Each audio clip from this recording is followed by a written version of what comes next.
Kita masih dalam bab pembahasan bab ke-6 tentang relasi seseorang alim terutama dengan para penguasa.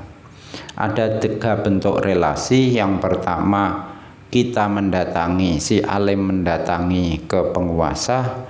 Bentuk kedua, penguasa yang mendatangi si alim. Dan sekarang yang ketiga, menghindar dari penguasa. Berarti piye halah salisah ini, kita sealim tidak melihat si penguasa, penguasa juga tidak melihat alim. Kenapa? Karena si alimnya menghindari. Nah, menghindar inilah yang wajib. Karena kemarin yang pertama maupun yang kedua mendatangi atau hanya didatangi itu juga sama-sama punya risiko. Supaya aman, ya ini menghindari penguasa. Lah, menghindari penguasa sambil meyakini bahwa sambil membenci kezaliman penguasa, tidak ingin penguasanya itu terus langgeng lestari, tidak memuji, tidak menanya-nanyakan kabar para penguasa, tidak menghubungi orang-orang dekat dengan penguasa, dan tidak menyesal kehilangan peluang-peluang karena jauh dari penguasa. Itu kalau ingat, kalau dalam hati si alim ingat tentang penguasa, ya harus diyakini penguasanya zalim, tidak disuka, moga-moga rawet gitu. Belum waktunya, belum habis periode sudah turun.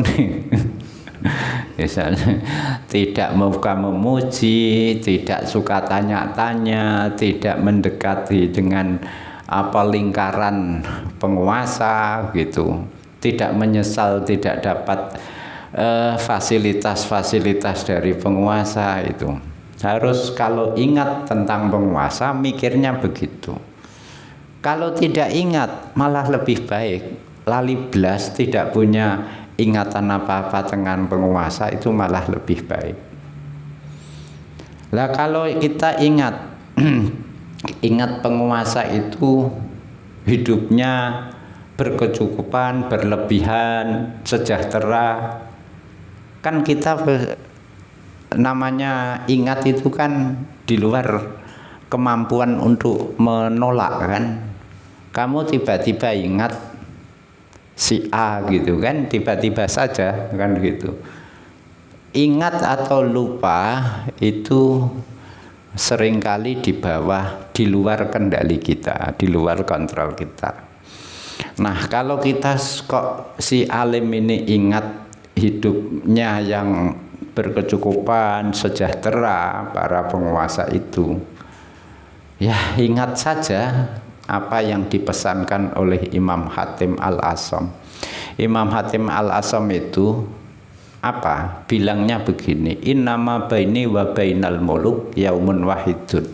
Bedanya saya dengan para penguasa yang sejahtera itu, ya, yang bergelimang kekuasaan itu, bedanya hanya sehari saja. Innama baini wa bainal muluk yaumun wahidun. Hari ini saja bedanya. Kenapa? Kalau yang kemarin sama saja. Kemarin yang mereka nikmati itu sudah berlalu.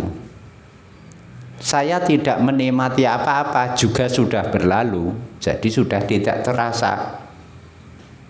Terus yang akan terjadi, seandainya saya khawatir hari esok makan apa nasib saya seperti apa, para penguasa juga punya kekhawatiran yang sama, padha ae aku. Bedane mok sedina iki tok, dia hidup mewah, enak, sejahtera, saya tidak. Berarti hari ini tok. Lah kalau hari ini sudah berlalu, hari ini misalnya Senin, besok ganti hari Selasa. Hari Senin itu sudah tidak dirasa nikmatnya oleh mereka. Saya juga kepahitannya hari Senin sudah berlalu. Ya hanya Selasa itu. Hari Rabu dan seterusnya saya khawatir, dia juga khawatir. Itu. Khawatir apa? Khawatir didongkel, dikudeta misalnya, diturunkan. Khawatir kehilangan ini, khawatir sakit segala macam. Saya juga berarti apa? Ya bedanya hanya sehari saja. Tuh. Nah, kalau kita ingat atau kalau tidak ingat ucapannya Hatim Al-Asam, ucapannya Abu Darda. Orang kaya itu makan, kita juga bisa makan. Mereka minum, kita juga bisa minum. Mereka pakai baju, kita juga bisa pakai baju. Mereka punya kelebihan harta, ya kita tidak punya. Dan kelebihan hartanya itu kita lihat, dia juga melihat kelebihan hartanya, tapi jangan lupa kelebihan hartanya itu besok di hari kiamat ada hisabnya. Lah kita karena tidak ada yang lebih, sing dihisab apa wong ora turah. Jadi kalau orang tahu kezaliman orang zalim dan maksiatnya orang maksiat, itu harusnya orang itu jatuh di mata kita. Ada orang kok melakukan kezaliman, harusnya hati kita itu tidak simpati. Ada orang maksiat, hati kita juga harusnya tidak simpati. Karena apa? Zalim dan maksiat itu memang harus dibenci.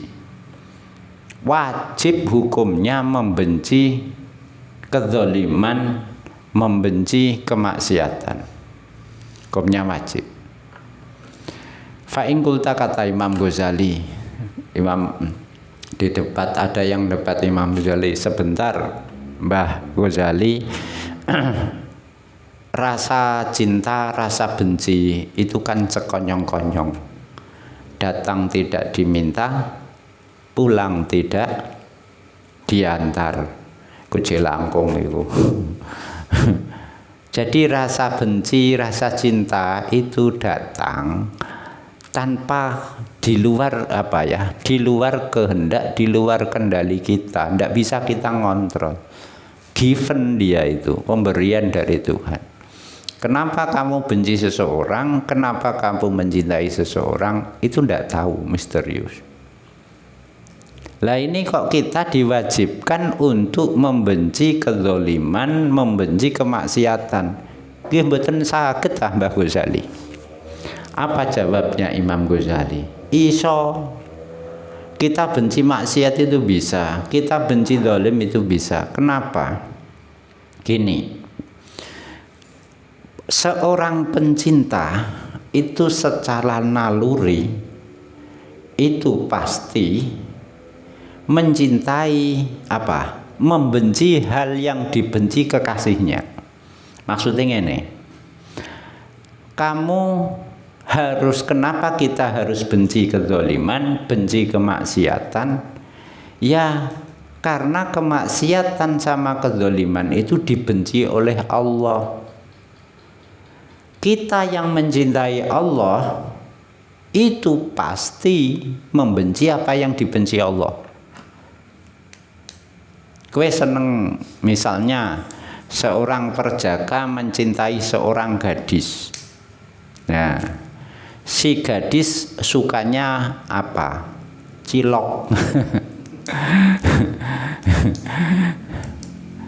Ya, secara naluri si perjaka ini juga suka cilok. Karena apa? Cilok ini kesukaan si gadis yang dia cintai.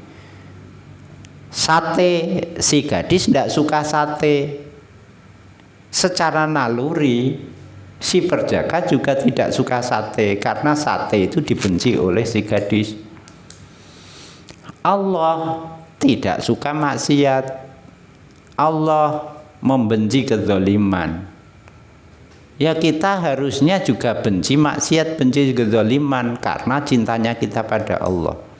Berarti yang dicintai Allah itu kita cintai, yang dibenci Allah juga kita benci. Makanya wajib Dan supaya bisa cinta Allah itu tentu makrifat, kenal Allah dulu. Lah kalau kamu tidak kenal Allah, bagaimana bisa mencintai Allah? Kalau tidak mencintai Allah, bagaimana bisa membenci kezaliman dan kemaksiatan yang dibenci Allah? Jadi apa? Konstruksi berpikirnya begitu. Kenapa kezaliman dan kemaksiatan wajib kita benci? Ya karena kita cinta pada Allah, yang Allah itu membenci kemaksiatan dan kezaliman. Tuh. Jadi iso membenci dan mencintai itu bisa. Dan bisa, maksudnya bisa kita kendalikan, bisa kita kontrol, bisa kita pilih. Dia bukan given, bukan jatuh dari langit gitu. Qala fa in qulta mangko lamun ngucap sapa ing